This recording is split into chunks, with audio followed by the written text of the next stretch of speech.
An interesting thing about photography is it always feels like you're never quite satisfied. There is this fine line between always wanting to improve and get better and push yourself to be better, and accepting that you did a good job on the image or on the photo shoot. So oftentimes us as photographers, we're the most critical of ourselves, and it really is tough to balance between the two.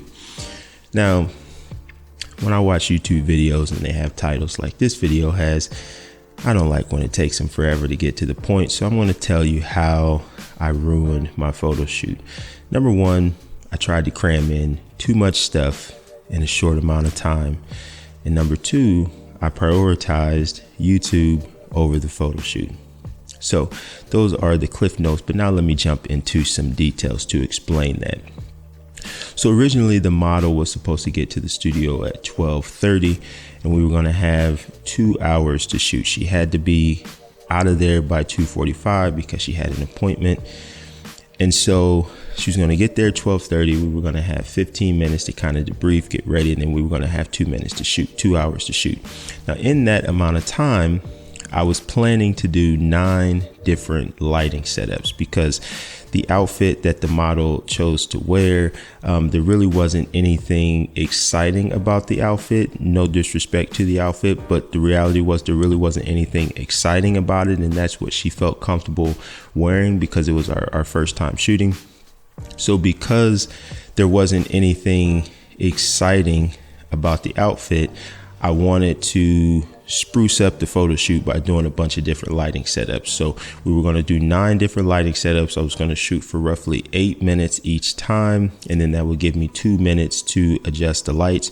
And the way that I had all of this set up was that based on the modifiers that I was going to be using, I was going to be cycling through 5 different modifiers.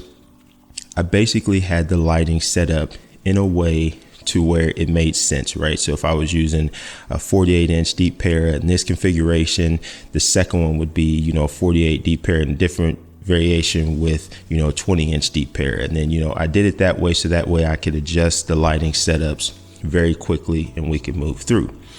So everything was planned out. Everything was great.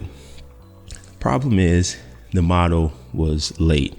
Now that ended up not really being a huge problem because I also was behind. So she was supposed to get there at 12:30. She didn't end up getting there until 1:15. And to be quite honest, I wasn't really finished setting everything up until right when she got there. So her being late, I essentially was late as well. So by the time she came in, we got acclimated, all of those things. We didn't really get started until about 1:35, 1:40. So now we went from having 2 hours to basically 1 hour. And so where I made a very critical mistake was that instead of adjusting and just saying, let me just find a light pattern that I like and let's just shoot with that, or at the most 2 different lighting setups, so we roughly shoot for a half hour, I still try to move through all of the different lighting setups. And instead of shooting for 8 minutes, I said, well, let's just shoot for 3 or 4 minutes. And so the biggest problem with that was that by the time I got the lighting changed and set up and kind of instructed the model on what I was looking for, by the time she started getting comfortable in the posing that I wanted and the look that I was trying to get, it was time to change and go to a different lighting setup. So we never really was able to just sit in the light setup that I had. And as a result, I didn't really get the images that I was wanting to get. And it's like, if I would have just abandoned the original plan, which is what I should have done, if I would have just abandoned that plan, looked at what I had in front of me and said, let's just pull that back and let's just do a couple different lighting setups, it would have gave us time to get acclimated to what we were trying to do. And I think the images that I would have created would have been a lot better. I really was rushing to get through. because I was just trying to still stick with the original plan of getting these 9 different lighting setups, and it ended up hurting me big time. So that was issue number 1. The second issue, which probably ended up being the bigger issue, was that I prioritized YouTube over the photo shoot, which I struggle to do. I normally don't do, and that's the reason why I haven't had a lot of BTS photo shoots on this channel, because it's challenging to give 100% to both.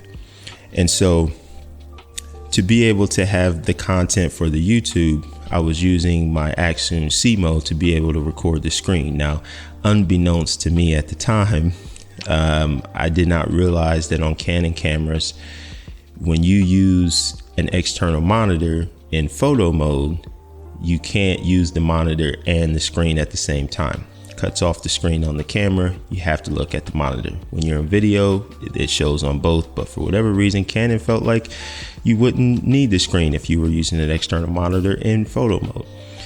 So in using the C mode so that I could record the screen, I wasn't able to actually see my camera screen.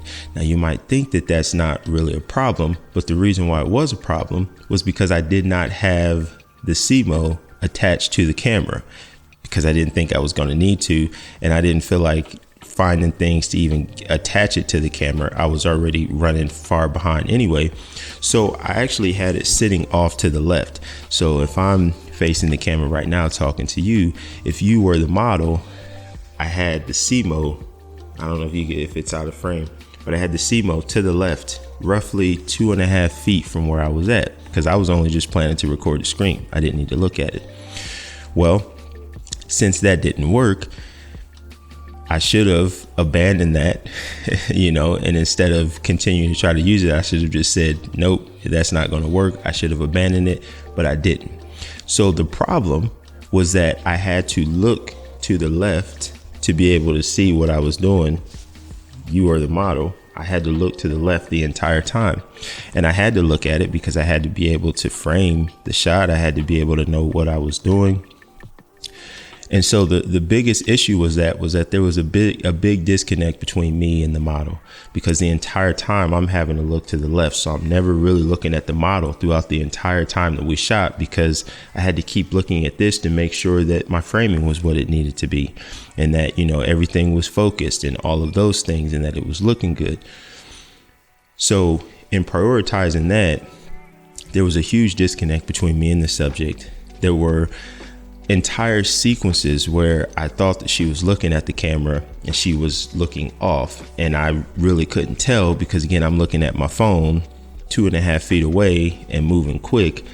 So I didn't realize that she wasn't looking at me, and at no point did I stop looking at this to look this way, because I was prioritizing making sure that everything over here looked good so that I could have the content for YouTube.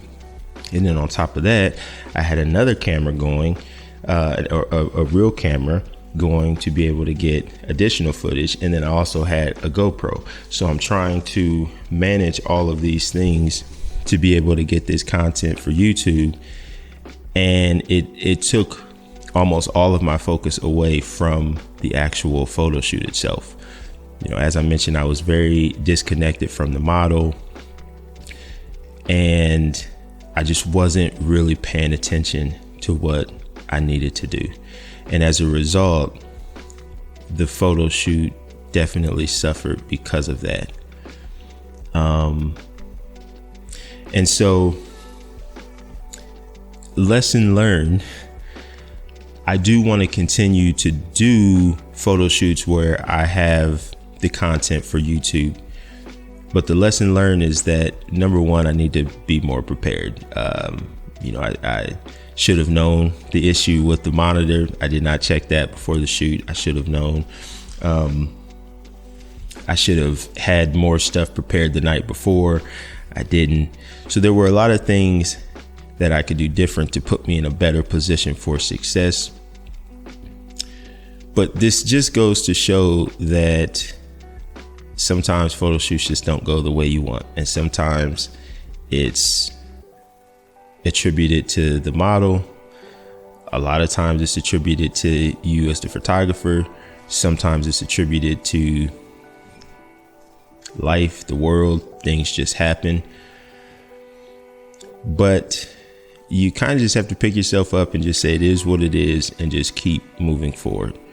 So the model did a great job. Am I happy with the photos that I got? No, I'm not. Am I happy with the lighting setup and the posing and the composition? No, I am not. And that falls 100% on me. So I have to take accountability and I have to own up to that.